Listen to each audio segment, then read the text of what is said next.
गाड़ी वाला आया घर से कचरा निकाल, गाड़ी वाला। रीज़न एरोगेंट होने का ये भी होता है कि आदमी अपनी सेंस लूज कर देगा ना यार। तुमको तो मम्मी पापा डांट डपट के समझा देते हैं कि बेटा ये चीज़ गलत है वो चीज़ गलत है, उनको नहीं समझाते। उनको समझाते हैं तो फिर उसका गुस्सा वो कहीं और निकालते हैं। जैसे तुम्हारे को मम्मी पापा गालियाँ देते हैं, मारते पीटते हैं, तो दोस्तों के साथ सुट्टा पी करके तुमने बोल दिया भैंचोद क्या यार दिमाग ख़राब हो गया। तुम तो अपने दोस्तों के साथ जा करके बोल देते हो क्या यार भैंचोद, बाप से झगड़ा हो गया, ये नहीं हो रहा, बाप से बन नहीं रही, भैंचोद ये हो रहा है। अब उसको तुमने वो जो एक्टर है वॉनबी स्टार है जो आगे जाके स्टार बनेगा, उसको तुमने गरिया दिया उसके बाप ने। क्या करता रहता है भैंचोद, एक्टिंग सही से नहीं होती है वो। बाप बेटे के बीच में झगड़ा तो होता रहता है, तो उसकी एरोगेंस बहुत बढ़ गई ना। उसकी एरोगेंस, उसके गुस्से ने फ्रस्ट्रेशन की जगह एरोगेंस बन गई। तो सेट पर आकर तानाशाही करता है, काम इतनी देर में होना चाहिए, ये होना चाहिए, वो होना चाहिए, मेरे हिसाब से पिक्चर बनेगी, मैं भगवान हूँ। वो सेट पे उनका एटीट्यूड ऐसे रहता है बड़े सेलिब्रिटीज़ का। वो क्यों होता है? क्योंकि माँ बाप ने बचपन में डांटा, उसका गुस्सा कहाँ निकालोगे?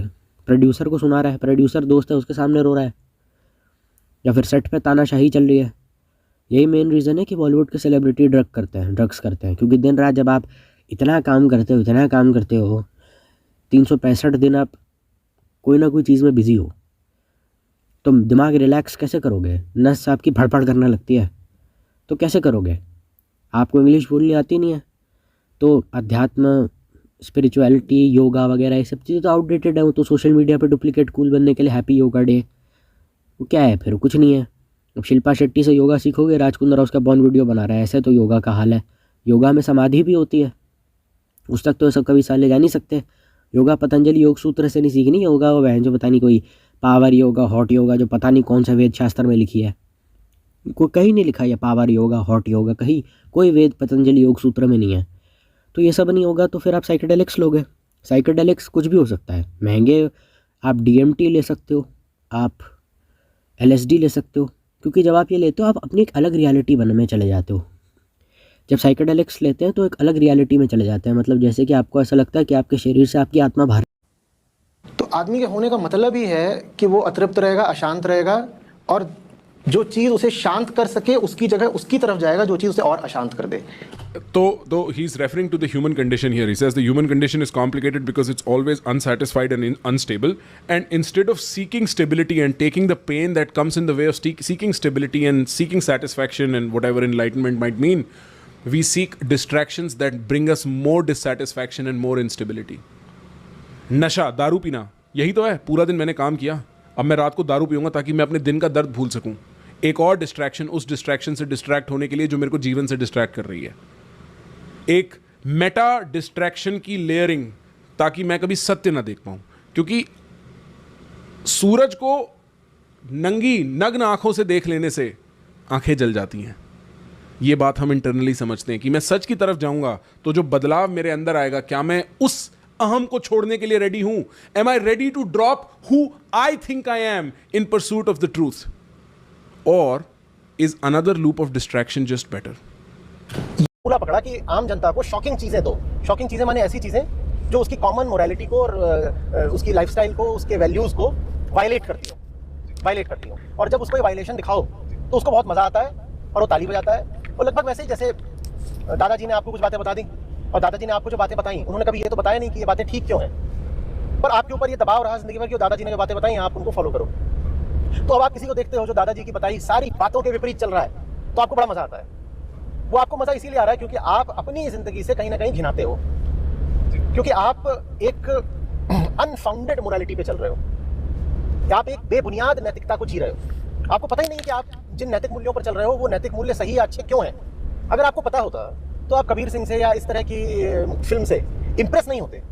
आपको ऐसी फिल्में या तो बोरिंग लगती, या आप ऐसी फिल्मों को कहते कि यार ये बेकार की चीज़ बना दी है, इसको क्या फालतू की बात है। लेकिन फिल्म बनाने वालों ने एक बहुत महीन बात पकड़ ली है कि आम आदमी जैसी जिंदगी जी रहा है वो उस जिंदगी को बिना समझे जी रहा है। आपके पास कुछ मूल्य हैं, संस्कार हैं जिन पे आप चल रहे हो, पर कोई पूछे इन पर क्यों चल रहे हो तो निकाल दी। अगर ये पेड़ है और मैंने LSD ले ली तो मुझे लगेगा कि इस पेड़ में से एक और पेड़ निकल रहा है, या पेड़ या हवा में घूम रहा है।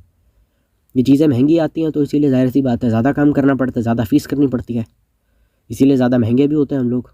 और इसका मेन रीज़न ये होता है कि तुम्हें अगर अपनी रियलिटी से एस्केप करने की ज़रूरत पड़ रही है ड्रग्स लेकर के, तुम्हारी खुद की रियलिटी बहुत घटिया है।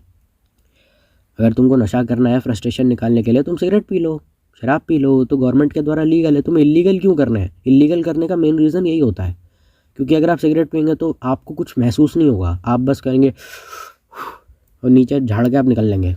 पनवाड़ी के पास आप जाएंगे, भैया कितना हुआ, हाँ ये 20 रुपये ले ले। लेकिन जब आप LSD करते हैं तो आपको आउट ऑफ बॉडी एक्सपीरियंसेस होते हैं, कुछ ऐसे साइकोलॉजिकल इफेक्ट होता है, कुछ रसायन आपके दिमाग में, कुछ केमिकल रिएक्शन होता है आपके ब्रेन के अंदर, आपकी पूरी लाइफ आपके आगे रिवाइंड हो जाती है। एक बंदे ने बोला कि मैंने DMT ली तो मेरे बचपन से लेकर आज तक 30 साल का मैंने अपनी सारी ज़िंदगी देख ली। वो 60 साल का था। एक एक लम्हा, एक एक पल मैंने वापस जिया, और जब मैंने टाइम देखा तो खाली 4 मिनट बीते थे। मतलब 30 साल की ज़िंदगी उसने 4.5 मिनट के अंदर अपनी देख ली, और उसको एक एक पल दिखा अपनी ज़िंदगी के जितने भी इंपॉर्टेंट उसके दिमाग में थे। और उस आदमी का IQ बहुत हाई था। जो स्टीफन किंग था, स्टीफन किंग एक बहुत बड़ा, जो इट मूवी है ना अंग्रेज़ी, उसकी नॉवल पे बेस्ड है। तो इतना कोकेन लेता था कि वो अपने कान, नाक के अंदर, वो अमेरिका में तो भैंसो सारी ड्रग लीगल है, सरकारी चूतियाँ वहाँ की, तो सारे वो अपने नाक के अंदर वो रुई ठूसता था। बोला क्यों? क्योंकि वो इतनी कोकेन लेता था कि नाक से ब्लड आने लग गया उसके। क्योंकि कोकेन जब आप लेते हैं तो उसको कार्ड से आपको ऐसे ऐसे पतली पतली स्ट्रिप्स बनानी होती हैं, और जो ज़्यादातर कोकेन खरीदते हैं वो क्रेडिट कार्ड भी यूज़ कर लेते हैं, क्योंकि वो ब्लैक प्रीमियम क्रेडिट कार्ड होता है फ्लेक्स करने के लिए, क्योंकि उसकी मिनिमम लिमिट ही, क्रेडिट कार्ड की मिनिमम बैलेंस ही 3.5 करोड़ का है। ब्लैक कलर का क्रेडिट कार्ड आता है और उसकी कोई लिमिट नहीं है।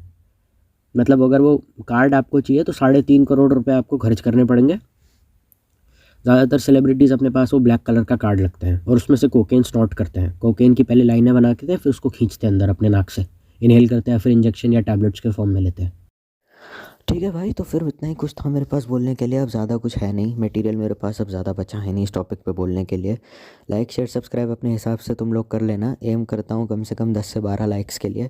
इस वीडियो का मैं एक और सेकंड पार्ट लेकर आऊँगा अगर मुझे इस चीज़ों के ऊपर या किसी भी चीज़ के ऊपर और इन्फो मिलेगी। तो तब तक stay healthy, stay happy and stay safe. Bye.